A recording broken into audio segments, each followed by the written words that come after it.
Inaspettatamente, con mia grandissima sorpresa, ho ricevuto questo incarico di realizzare un grande murale da 8 metri per 4 del mio San Michele Arcangelo, quindi della mia raffigurazione originale, che stavo già lavorando con la tecnica del pastello e di cui ho realizzato anche una versione piccola ad olio che è finita in Russia, ma questa è un'altra storia. Sono stato in Veneto, nel comune di Dolo, dove tra l'altro tutti gli anni si svolge un festival di murales che è molto importante e che ha visto nel corso degli anni avvicendarsi tanti artisti di alto livello, sia nazionali che internazionali.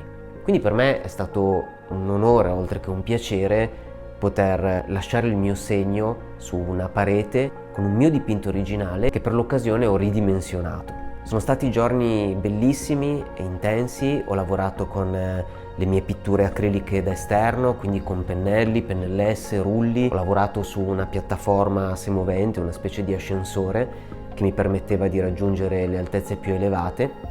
Ho lavorato anche in piedi, sulla scala, per terra, per le parti più basse. Ho dovuto combattere contro il caldo, invece altri giorni contro la pioggia. È stata una vera sfida. Veder prendere forma il mio San Michele con il male in maniera così grande è stato davvero impattante. E sono stato contento perché la comunità, il parroco, un sacco di curiosi hanno apprezzato molto il mio lavoro. C'è stata un'inaugurazione ufficiale e adesso la mia opera di San Michele si trova anche lì, nel comune di Dolo. È un dipinto gigante a cielo aperto.